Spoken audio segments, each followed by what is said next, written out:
Hey guys, welcome back to my channel, and this is a part 3 of the Sound of Magic.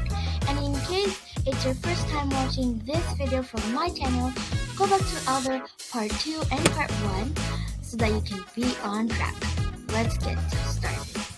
Chapter 2, Sergey. I was going to be late.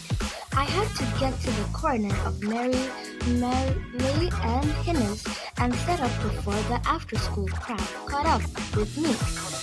I liked it better when people heard my drumming from blocks away.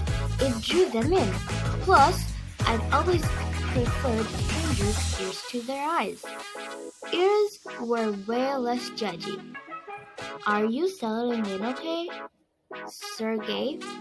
my teacher, Miss Rodriguez, asked at the dismissal bell. She meant well, but I wished people would stop reminding me that I was the new kid in school. Drumming helped me forget. When I drummed, I think about how much I missed my home on the Mother Isles, or about how much I missed Granny. Miss Rodriguez's over-concerned tone made me think about how much I wanted to go back. My parents didn't know that I was saving for a boat ticket to the Mother Islands. If I kept making tips from drumming, I would eventually have enough. Understand, Sergey? I hadn't meant to, but I'd missed everything, my teacher had said. I nodded wordlessly, shifting my backpack to my opposite shoulder. "Okay then," Miss Rodriguez said, sounding doubtful. "Go enjoy your afternoon." I headed out the classroom door. I grabbed the black cloth bag holding my slim drum, slammed my locker shut, and joined the crowd of students spilling into the streets. The skyscrapers in the distance served the perfect makers when I needed to navigate this new city. As long as I walked toward that distant skyline, I knew I was headed west. The rumbling sound beneath the sidewalk startled me. It was only when I saw crowds of people emerging from underground that I remembered there was a subway below the street. There was so much to get used to on the mainland. Here there were iron lampposts instead of palm trees and rows of attached sandstone homes painted boring shades of brown instead of the detached, pastel-colored homes that lined the road I'd lived on with my grandmother. The air flowing from the sidewalk grate smelled like musty dampness instead of the salty turquoise sea. Raucous laughter and chatter broke out all around me, even though many of the kids at my new school were from Mother Islas families. Most of them had been born here in Tropville. They spoke a sniper English that I was used to, as if they were chomping on tough meat. The worst part was, it felt like they were all in one the same jokes. And I just didn't get them.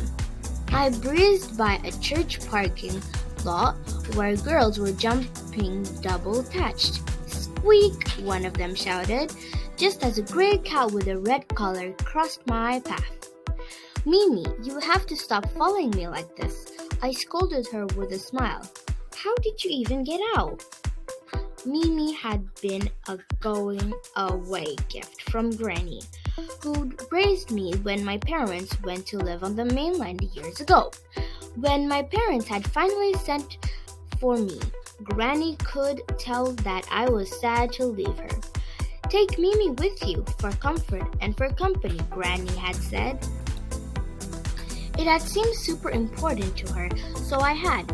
Once I'd moved here, Mimi had tried to follow me at the door every single time I left. If she couldn't get out, she would sit in her window perch on the lookout until I got back home. She knew more about my comings and goings than my parents did. A few minutes later, I stood at the corner of Merrily and Hinds. Perfect. I started setting up on the front top of a vacant row house. Mimi had padded away down the street, but the moment I pulled out my drum, I didn't feel alone. The familiarity of the hand-carved wooden shell and its braided rope instantly set me at ease. "Nice-looking drum," said a man who reminded me of one of my uncles. He carried groceries from the nearby fruit stand.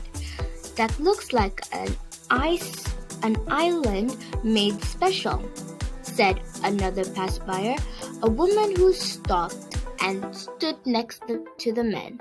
"It is," I said. I was proud of my drum's organs. Even true drummer knew that the trees from the mother islas had a higher grade of wood that created drums with a distinct and powerful sound. "But you can't be more than 10 years old," said the man. "I'm 11, sir," I told him. Both he and the woman laughed, and I wondered if I'd... Hey guys, we're gonna have to pause the video right here, right now, and sorry for disrupting, but actually there's gonna be a part 3, so we're only gonna do half of it. Bye, don't forget to subscribe, like, and share this video.